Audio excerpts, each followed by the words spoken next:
شادی کے اگلے دن میرا بھائی میرے لیے ناشتہ لے کر آیا۔ مجھ سے پوچھنے لگا مجھے یہاں کوئی دقت تو نہیں ہے؟ میں نے اپنے بھائی سے کہا کہ نہیں، میں بالکل ٹھیک ہوں۔ میں ان سے سب کچھ چھپا چکی تھی کیونکہ میں انہیں پریشان کرنا نہیں چاہتی تھی۔ میں نے ہنستے ہوئے بات کو ٹال دیا اور ان سے کہنے لگی، اب تم اپنا خیال رکھو، جلد سے جلد کوئی لڑکی دیکھ کر شادی کر لو تاکہ تمہارا خیال رکھ سکے۔ میری بات سن کر وہ ہنسنے لگا۔ دن پار لگا کر گزر رہے تھے کہ اچانک کچھ دنوں سے میری ساس کی طبیعت خراب رہنے لگی۔ کچھ دن تو ان کا علاج ہسپتال میں ہوتا رہا، لیکن انہیں ذرا آرام نہ آیا اور انہی دنوں میرے ساتھ وفات پا گئی۔ ان کے بعد میرے سسر بھی بیمار رہنے لگے۔ 2 ماہ بعد میرے شوہر کسی کام کے سلسلے کے لیے شہر سے باہر چلے گئے۔ میں گھر کے سارے کام خود کرتی اور سسر کے کھانے پینے سے لے کر آرام تک کا خیال رکھنا میری ذمہ داری میں شامل تھا۔ اب گھر میں صرف میرے سسر اور میری نند ہی تھی۔ ایک دن سب کاموں سے فارغ ہونے کے بعد میں اپنے کمرے میں سونے چلی گئی۔ جب اٹھی تو میں سسر کے کمرے میں تھی، کیونکہ مجھے بچپن میں نیند میں چلنے کی عادت تھی۔ میں بہت علاج کے بعد بھی نہ ٹھیک ہوئی۔ میرے سسر مجھے دیکھ کر حیران ہوئے۔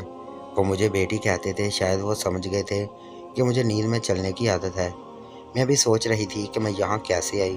اتنی دیر میں میری نند اپنے ابا کے کمرے میں آ گئی اور مجھے وہاں بیٹھ کر بغیر دوپٹے کے دیکھ کر میری آنکھیں نیند سے بوجھل تھیں۔ میں وہاں سے نہ اٹھی تو اسی حالت میں میری نند وہاں آ گئی اور مجھے دیکھ کر چیخنے چلانے لگی کہ میں نے یہ کیا کر دیا، سسر کے کمرے میں کیوں سوئی؟ سسر تو مجھے بیٹی کہتے تھے اور یہ کیا ہو گیا؟ میری نند نے میرے شوہر کا انتظار کیا۔ حیدر کے گھر آتے ہی میری نند نے الٹی سیدھی باتیں بتانا شروع کر دیں کہ جنت سے تمہارے بغیر ایک دن بھی نہ رہ گیا۔ یہ رات کو ابا کے کمرے میں چلی گئی اور ابا کے ساتھ۔ میں نے اپنی نند کو روکا کہ کیا کہہ رہی ہو، یہ سب جھوٹ ہے۔ حیدر تو یہ سب سنتے ہی غصے میں آ گیا اور وہ مجھ پر چڑھ دوڑا۔ حیدر نے کہا، میں نے ابا جی کی ذمہ داری تمہیں دی تھی، ایسا نہیں کہا تھا کہ تم رات کو ان کے ساتھ کمرے میں سو جاؤ۔ حیدر بہت غصے میں تھا، اسے انہیں معلوم تھا کہ وہ کیا بول رہا ہے۔ میری آنکھیں پھٹی کی پھٹی رہ گئی۔ مجھے اپنی صفائی دینے کا موقع نہیں دیا جا رہا تھا۔ میں کرتی بھی تو کیا کرتی۔ میں نے حیدر سے کہا، خدا کے واسطے چپ کر جاؤ۔ ابا جان سے پوچھا، میں ان کی بیٹی جیسی ہوں۔ حیدر نے میرے منہ پر تھپڑ مارا۔ میرے آنسو جاری ہو گئے۔ پھر اس نے میرے بھائی کو فون کر دیا کہ وہ فوراً یہاں پہنچے۔ میرا بھائی بیچارہ ڈر گیا اور پوچھتا رہا کہ کیا ہوا ہے، مگر حیدر کے کام جیسے بہرے ہو گئے تھے۔ اچانک کیوں بلایا جا رہا ہے؟ حیدر نے میرے بھائی کو اتنی دور سے بلایا۔ ڈر کے مارے وہ اسی وقت گھر سے نکل گیا۔ سب لوگ غصے میں تھے۔ میں نے اپنے سسر سے کہا، آپ تو میرے ابا ہیں، میں آپ کا ہر کام ابا سمجھ کر کرتی۔ آپ حیدر کو سمجھائیں کہ مجھے نیند میں چلنے کی عادت ہے۔ پر حیدر نے ابا کی بھی کسی بات کا یقین نہ کیا۔ رات کے 9 بج رہے تھے تب میرا بھائی میرے سسرال آیا اور حیدر سے کہا کہ اپنی بد کردار بہن کو ہمارے گھر سے لے جاؤ، میں اسے نہیں رکھ سکتا اپنے گھر۔ میں نے اسے شادی والی رات کہا تھا کہ میرے ابا کا خیال رکھنا، ان کی ہر ضرورت کو پوری کرنا۔ میرے کہنے کا یہ مطلب تھا کہ ان کے کھانے پینے کا خیال رکھنا، چھوٹی چھوٹی ضرورت کو پورا کرنا، مگر یہ نہیں کہا تھا کہ جب میں شہر سے باہر جاؤں تو ان کے ساتھ ان کے کمرے میں رات کو۔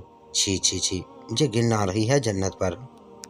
مجھے پتہ نہیں تھا کہ یہ اتنے بڑے کردار کی مالک ہے۔ بنا سچ جانے وہ میری ذات پر کچرا اچھالتا رہا، مجھ پر الزام لگاتا رہا اور میں خاموش بت بنی سب تماشا دیکھ رہی تھی۔ میرا جی چاہ رہا تھا کہ زمین پھٹے اور میں اس میں دھنس جاؤں۔ دوسری طرف میرا بھائی جو تھا وہ حیران پریشان حیدر کی باتیں سنتا رہا۔ اتنے الزام پر وہ برداشت نہ کر سکا اور چیخ پڑا۔ اس نے کہا، حیدر بھائی بس کرو، یہ کیا گندے الزام لگائے جا رہے ہو میری بہن پر؟ اس سے پوچھا ہے کہ وہ کیوں آپ کے ابا کے کمرے میں گئی؟ وہ چھوٹی تھی، تب سے اسے نیند میں چلنے کی بیماری تھی۔